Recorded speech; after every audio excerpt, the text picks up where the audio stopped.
Hey guys, how's it going? Welcome back to another video on Beyond the Touchline. This is actually my second time recording this video. I initially had everything recorded, everything was done, and when I went to edit and I realized that the audio file, essentially my mic file, got corrupted. I could have used the audio coming from my camera, but I realized that the audio wouldn't be, the quality wouldn't be as good as if it were to come from the mic itself. So I'm re-recording this again. So I think some of the ideas might be a little bit more concise than the previous one, and we'll see what happens really throughout the course of this re-recording session. But in this particular video, it's all about just a post-game week show of game week 10 that's happened over the weekend. I've also talked about Man City, Liverpool, Arsenal for my very first episode of this series. And so if you want to look at that, please go ahead. They will be talked about again in this particular video, but not too much exactly. I think the focus is on more like other teams, as well as look at the Premier League in general, how things have panned out over the course of the game week. But also I think a little bit of a Champions League element to it, because some of the teams have played the Champions League games as I'm recording this, and the previous, the very first time that I was recording for this episode as well. So yeah, let's jump right in. Right, so here are the results on your screen. Newcastle beating Arsenal by a goal to nil. Liverpool beating Brighton by 2-1. Ipswich drawing with Leicester 1-1 over there. Bournemouth beating Man City 2-1. Southampton beating Everton for their first win of the season by a goal to nil. Nottingham Forest smashing West Ham 3-0, continuing their remarkable start to the season. Wolves and Palace 2-2 over there. Tottenham smashing Villa 4-1. Man United and Chelsea having a pretty good draw, I guess, for them, 1-1 draw. And Fulham beating Brentford by 2-1 with two last-minute goals in stoppage time by Harry Wilson. So what does that do for the Premier League table? Liverpool sitting on top, 2 points here on Manchester City, who've obviously lost their game week 10. Nottingham Forest actually sitting there in top 3, which is quite remarkable because Chelsea could have won their game and Villa couldn't get any points as well. So because of that, Nottingham Forest are currently sitting third in the Premier League. And if you look at the bottom 3, Ipswich, Southampton and Wolves, I think this bottom 3 has pretty much stayed the same, except Ipswich and Palace. I guess they are a bit of switching sometimes, but in terms of the bottom 6, bottom 7 is pretty much the same. If you look at the midfield table, it's been about there as well. I think things have been going up and down between the teams. I've been yo-yoing a little bit,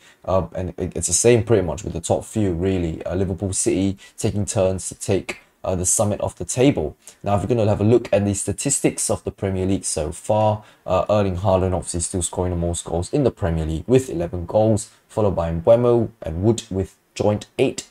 Palmer and Salah both having 7. As for the assist-wise, Saka on 7, Palmer and Salah with 5, and Damsgaard from Brentford and Ndidi for Leicester both with 4. So now we're just obviously going to talk about all the 10 games in general. As I said, the big ones that we've already covered in the previous episode, I won't necessarily dwell on it too much. So first of all, Newcastle Arsenal goal to nil. I've said this enough. Arsenal didn't play well that game. I think the misery has been compounded after losing to Inter Milan in the Champions League. So that's not really good for Arsenal. They're going to have to come to this weekend, I think with a little bit more confidence. I think a good thing is that Odegaard is back from injury. He's played a couple of minutes against Inter, but obviously couldn't make an impact. I think it's going to be slow for Arsenal, right? They're going to try to see what they can do to bring back Odegaard and continue with that game plan that Arteta was initially having. But it's going to take a while, really, before I think we see things starting to kickstart again at Arsenal. But I think as of now, what they can do is, as I said, have this plan that I've said before about how they're going to make do with Odegaard first. Now Odegaard is back, try to do that transition again, and hopefully they'll be a lot more competitive in the weeks to come, and hopefully can fight for the title again. For Liverpool and Brighton, pretty straightforward with that, isn't it? Liverpool were fantastic in that game. They were fantastic in the Champions League as well, winning by 4-0 against Leverkusen. I don't think Arne Slot is really putting a foot wrong. I think even statistically, he's the manager to have won the most number of games as a manager for a club by first being in charge. Let me rephrase that. So essentially, what Premier League posted this statistic where in the first 16 games of manager of a club, Arne Slot has had the best win percentage. He's won 14 out of his first 16 games as manager for a Premier League club. Across all competitions, obviously.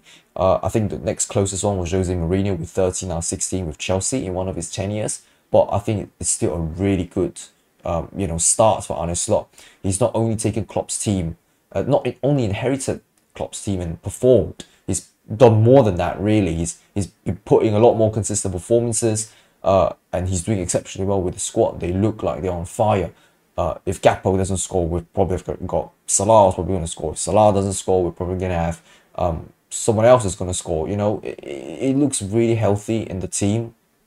And I think the only thing they can hope for right now is to continue such a momentum, push themselves forward. And I think they could really take this title, even though I was to predict Liverpool wouldn't get the title. You would never know. Obviously, I think you can argue it's still early days in the Premier League. The title can swing both ways. It can swing any way, really. But I think as of now, when we look at it, Liverpool have a really good momentum going forward. They just need to continue to take that in their stride.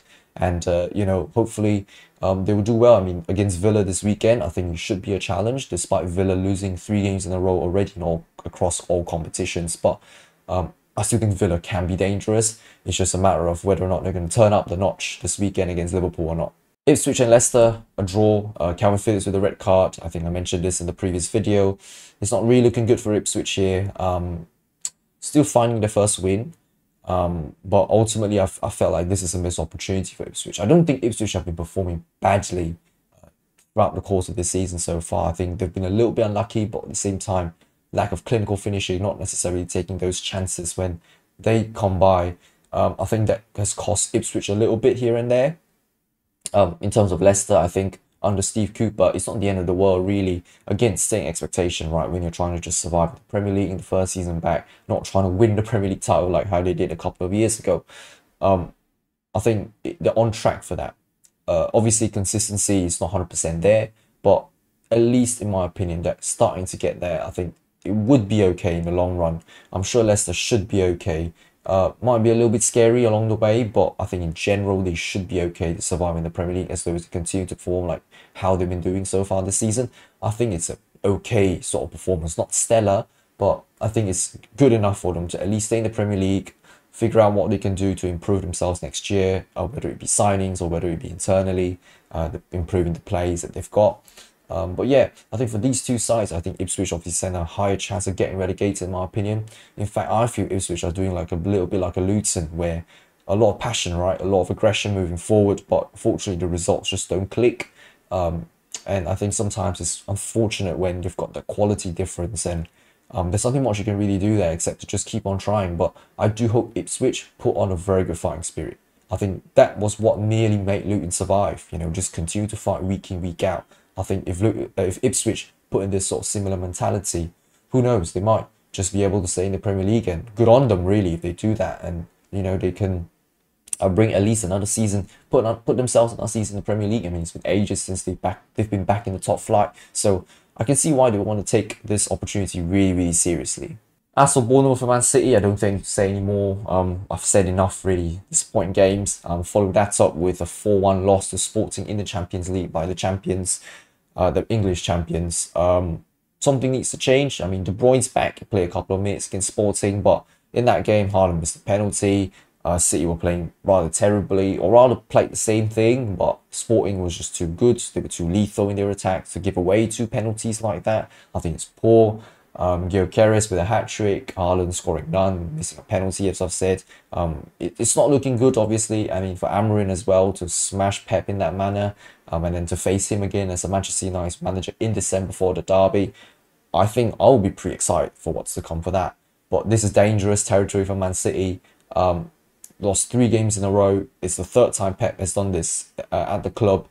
He's not lost 4 in a row, which is quite a remarkable statistic in my opinion. But we're going to see what happens really this weekend against Brighton. I think it's going to be really tricky again, considering how Brighton have been doing pretty okay in the Premier League. But I'm not expecting too much, I guess. It's going to be a struggle again, in my opinion at least. I think City are struggling as much as they have been. They've got to get this out of them. I think they've really just got to move on quick, move on fast. Again, as I said, use the players that they have at their current disposal, trying to make the best of it. Of course, Rodri's absence proving to be the case again. Ballon d'Or winner.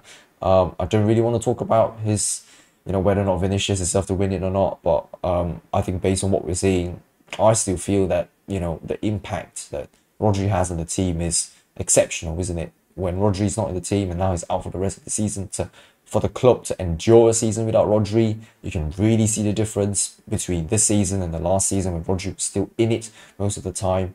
But yeah, City will have to figure this out on their own really as a club. They've got to really dig deep, and hopefully against Brighton they will deliver a very good result. But for Bournemouth, I mean, a famous result for them. The first win in like 14 or 15 meetings with the club, with City. So hopefully, you know, they're continuing this momentum. I think Bournemouth can be a really good side, and they are a pretty good side right now under the manager. And I think just, yeah, I think continue what they're doing, and I think they definitely should survive the Premier League. But if their ambitions are, they're a lot more ambitious, I guess they could try to push for a little bit more, but it's not going to be straightforward. They can try, but I think it's going to be quite a challenge. So Southampton won, Everton 0. Obviously Southampton's first win. It's like a relegation 6-pointer. Do I think Everton should have won that game? Probably. I think that would have been a really great chance for Everton to at least pull them further away from the relegation spots, but that didn't happen. Southampton, again, as I said, I don't think they're Premier League quality. I really do back them to actually find themselves relegated by the end of this year, unless somehow things happen, things change crazily. Seen a couple of the performances throughout this entire season. I just feel that it's not convincing enough for me to suggest that they're Premier League quality or they're able to hold on to that Premier League position. It's not straightforward. So it's going to be tough for Southampton. For Everton, they've obviously always been struggling for the past couple of seasons. I think it's the same thing. The Dyche ball, sometimes it works out, sometimes it doesn't. But ultimately, I think their aim, if it's to stay in the Premier League, I think they probably still stand a chance to stay in the Premier League, to be honest. It's just that, again, it's going to be a little bit more challenging than how it looks. Yeah, again, they've just got to try to dig deep and just keep on trying to churn out performances, really. Everton, nothing much to really say. One is a high relegation contender, the other one is just a relegation contender. But we'll see how the season pans out for the both of them. But I mean, congratulations, obviously, to Southampton on their first win. If this is going to be the turn of events for them, if this is their turning point, by all means, go ahead. I think they can shock the world and just suddenly, you know, have a uptick in performances, and who knows, they might actually survive the Premier League. You never know, but yeah, we'll see what happens with both clubs coming into this weekend as well. Nottingham 3, West Ham 0, straightforward. I think for Nottingham's side, the start to the Premier League season has been remarkable.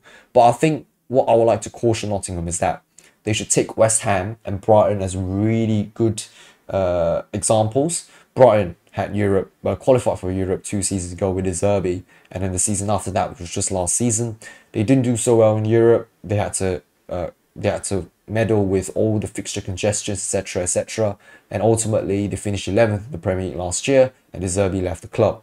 As for West Ham, when Moyes was able to get West Ham into the Conference League, they won the Conference League that year, which was fantastic, right? But in the Premier League, they finished like 14th or 15th.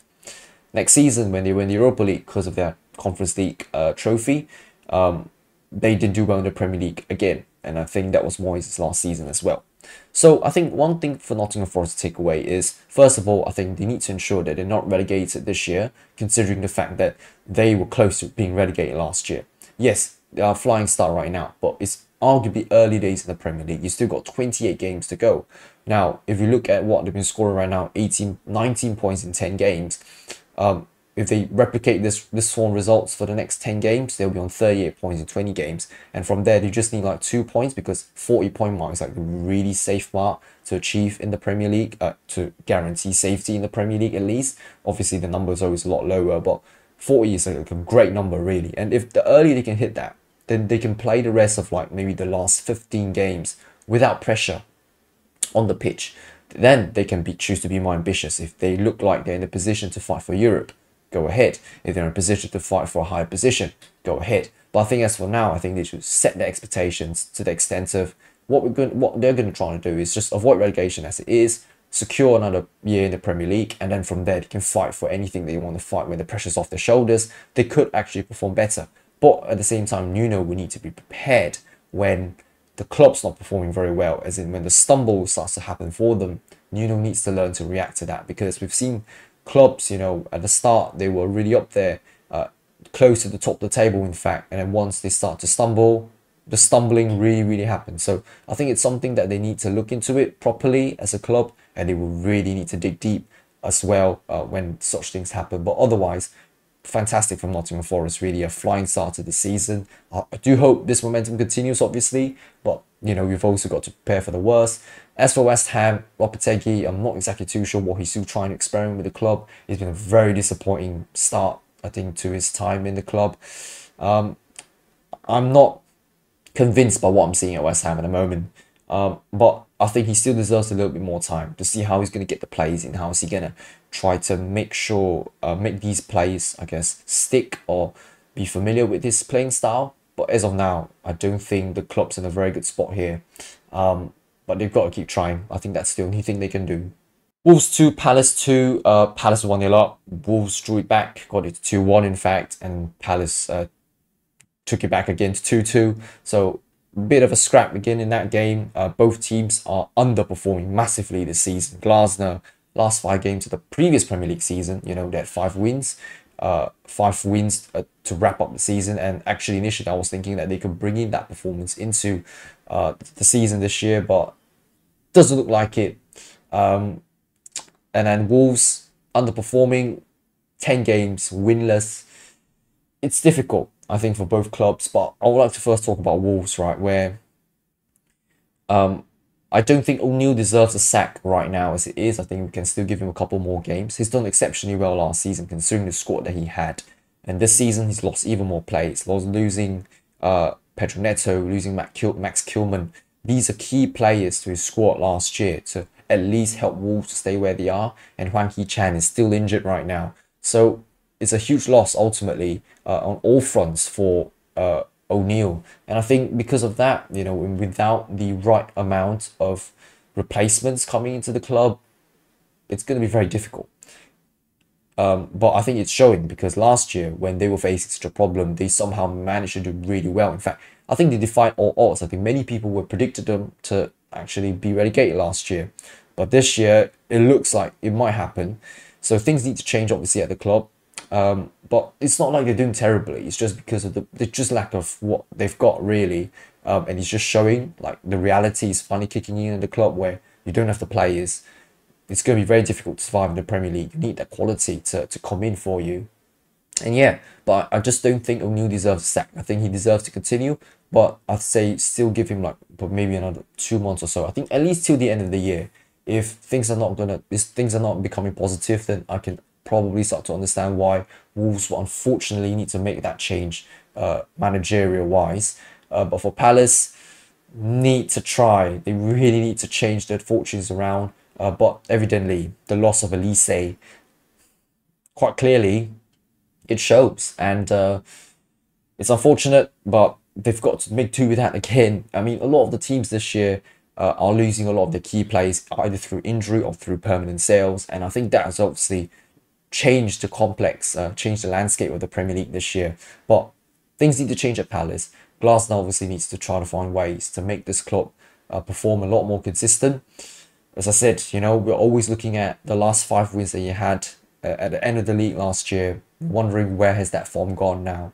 But hopefully, again, you know, these two clubs are able to have an uptick in form, and who knows, they might perform really, really well. But next game, Tottenham Villa, smash from Tottenham, really. Smash and grab, as they say. Villa lost against Club Brugge in the Champions League. The penalty was very bizarre, but I feel like it's a penalty nonetheless. When the keeper's playing a free kick, you handball Tyrone Mings, you handball in the penalty box. Bound to be a penalty. Club Brugge converted that penalty, and they've won the game. It's a fluke result, a shock result in my opinion. Their flying start, the perfect start to the Premier League is now officially gone. Liverpool sit on top of the Champions League group stages, the table, the standings. But yeah, Villa, I think, again, a little bit of a slump here. 3 games lost in a row now. When they go against Liverpool this weekend, I think confidence is obviously not going to be high, whereas in contrast, Liverpool's confidence will be really, really high. But I think Villa would just need to, I think Emery, he should be able to solve the problem. You know, I think Emery is a really good manager. I think he's got what it takes to turn it around for Villa. This is like a minor dip. I think it's the same with Arsenal, really. A minor dip, they should be able to get over it. Once they are able to get over it, they should be okay again. And that's what I think Emery needs to look at. Look at the bright side. They're doing really well, reasonably well in the Champions League. In the Premier League, they're not doing too bad. A point behind Nottingham Forest, who's in third place anyways. But I think it's not the end of the world for Villa. They are still in the shout for a Champions League this year, 100%. It's just a matter of how are they able to, be a lot more convincing going forward, a lot more consistent ultimately, and just play much better football. I mean, to lose 4-1 to Tottenham isn't the best result in my opinion, but from Tottenham's perspective, Anke should be pleased with that. And if he's able to continue such a performance, again, it would see Tottenham skyrocket into up the Premier League standings, and again make Tottenham quite the contender for Europe again. I think the start of the season for Tottenham hasn't been great either, very inconsistent. So I think this result will do them wonders confidence-wise again, trying to get them up the Premier League table, and hopefully, things will start getting better for them as Tottenham try to charge up again, maybe back into the Champions League next year. United won, Chelsea won, tight game. Ultimately, Ruud van Nistelrooy doing reasonably well, to be honest. Obviously, they're still waiting for Amorim to come in. When Amorim comes in, things might change at Manchester United, really. Will he be better than Erik Ten Hag? I'm not too sure, but Ten Hag has won 2 trophies at the club. I think this has to be said, right? It's still reasonably good season. Tenure for Ten Hag and Manchester United to win 2 trophies. It's not the end of the world, was it? It's just, again, inconsistency, and domestically, a lot of the performances were quite underwhelming, which obviously resulted in the sack for Ten Hag. But is Amorim going to change things at the club? Probably. I mean, he's done exceptionally well at Sporting. Is he going to be able to bring this into Manchester United? I really don't know. I mean, Man United have had so many managers: Mourinho, Van Gaal, Rangnick, Moyes, Ten Hag, Solskjaer. They've not been able to make Manchester United a very good club, but consistently we'll see them in the top 4, top 3, top 2 sometimes. But it's just like, if you look at the overall package, yes, they've done reasonably well, but I think a lot of people are very critical of Man United in that sense, where they always like to target specific performances. And yes, obviously this season, Man United are in bottom half, so this is obviously not good, not a very good start. In fact, if you compare it to last season when they were in the Premier League, last season's Premier League's results, they've not improved at all. So in that sense, Ten Hag isn't improved in the past year. And obviously, I think his time at the club was coming to an end anyways. It's just a matter of when. And the when obviously happened a couple of weeks ago. So now with Amorim coming in, will things change? Maybe. We'll see what happens. It's really hard to judge because I think Man United have changed so many managers now to the point. I don't even want to say or give a prediction rather as to how the next manager will perform. But for Chelsea, Maresca doing a reasonably good job at the club. I don't think Chelsea should be too disheartened by this draw. They're doing quite well, and I think Maresca just should continue, really. I think a lot of people didn't necessarily back Maresca. They expected him to probably get the sack at some point this season, but for me, it's just they're doing well. I think had really good performances this year, especially with Palmer really performing.